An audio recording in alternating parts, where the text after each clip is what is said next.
perkenalkan nama saya Desi Fatmalasari dengan NIM D1A021016 dari kelas A2 Fakultas Hukum Universitas Mataram. Baik, pada video kali ini saya akan membahas 5 subpokok pembahasan. Yang pertama itu tentang pengertian hukum agraria, yang kedua itu tentang sejarah hukum agraria, yang ketiga itu tentang dasar hukum agraria, yang keempat itu tentang asas-asas dalam hukum agraria, dan yang kelima itu tentang hak-hak atas tanah dalam hukum agraria. Materi yang pertama yaitu tentang pengertian hukum agraria. Pengertian hukum agraria dibagi menjadi dua, yaitu pengertian dalam arti sempit dan dalam arti luas. Pengertian hukum agraria dalam arti luas yaitu keseluruhan kaidah hukum yang tertulis maupun tidak tertulis yang mengatur tentang agraria yang meliputi bumi, air, dan kekayaan alam yang terkandung di dalamnya.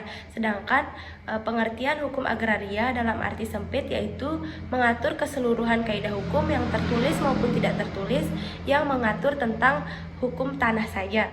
Undang-Undang Nomor 5 Tahun 1960 berisi tentang UU PA disahkan pada tanggal 24 September 1960. Yang kedua merupakan peraturan nasional pertama di bidang keagrariaan.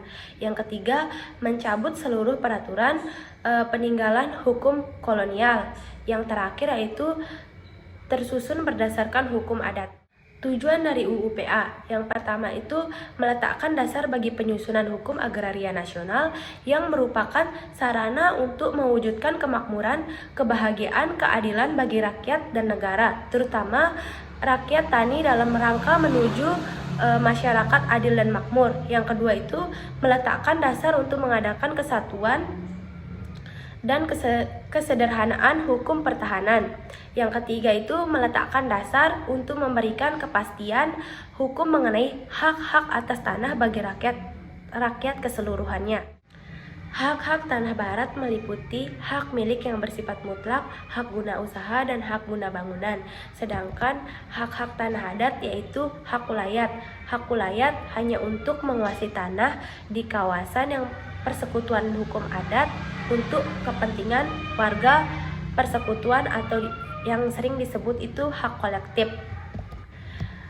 Hak-hak atas tanah yang terkandung dalam UU PA pasal 16 yaitu hak milik, hak guna usaha, hak guna bangunan, hak pakai, hak membuka tanah, hak memungut hasil hutan, dan lain sebagainya.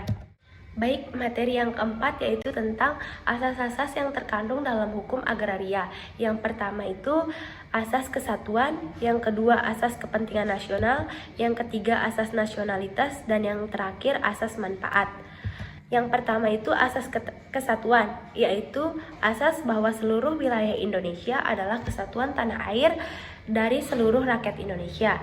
Yang kedua asas kepentingan nasional, yaitu seluruh wilayah Indonesia dan kekayaan alam yang terkandung di dalamnya dikuasai oleh negara demi kemakmuran rakyat Indonesia seluruhnya, sehingga kepentingan nasional mendapat perhatian utama. Yang ketiga itu asas nasionalitas, yaitu hanya warga negara Indonesia yang dapat mempunyai hubungan penuh dengan bumi, air, dan ruang angkasa. Yang terakhir itu asas manfaat, yaitu setiap orang atau badan hukum mempunyai hak atas tanah pertanian dan pada dasarnya asasnya wajib mengerjakan atau mengusahakan sendiri secara aktif dengan mencegah cara-cara pemasaran. Dalam pasal 33 ayat 3 Undang-Undang Dasar Negara Republik Indonesia tahun 1945 yang berisi tentang bumi, air, dan kekayaan alam yang terkandung di dalamnya itu dikuasai oleh negara dan dipergunakan untuk sebesar-besarnya sebagai kemakmuran rakyat. Maksudnya di sini bumi, air, dan kekayaan alam itu adalah sebagai potensi, sedangkan maksudnya yang dikuasai oleh negara itu adalah sebuah kompetensi dalam artian kewenangan negara bukan pemilik bumi, air, dan kekayaan alam, tetapi hanya sebagai pemegang hak untuk menguasai. Dan yang ketiga, dimanfaatkan sebesar-besarnya untuk kemakmuran rakyat. Materi yang terakhir yaitu tentang hak-hak atas tanah dalam hukum agraria yang terkandung dalam pasal 16. Yang pertama yaitu hak menguasai negara. Hak menguasai negara berisi tentang negara mengatur peruntukan, penggunaan, peralihan atas bumi, air, dan kekayaan alam.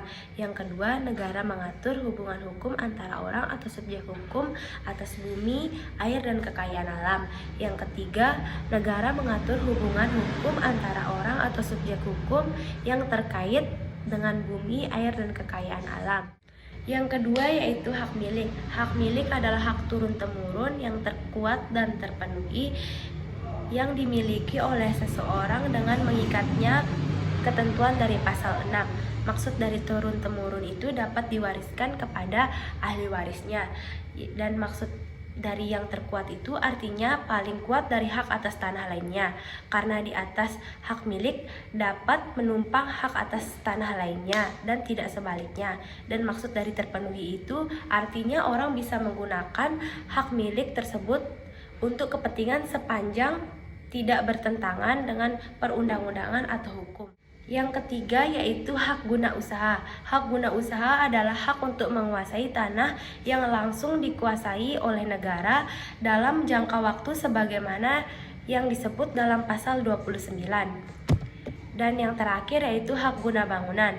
Hak guna bangunan adalah hak untuk mendirikan dan mempunyai bangunan-bangunan atas tanah yang bukan miliknya sendiri dengan jangka waktu 30 tahun. Dan atas pemerintah pemegang hak mengikat keperluan keberadaan bangunan-bangunannya dapat diperpanjang selama 20 tahun.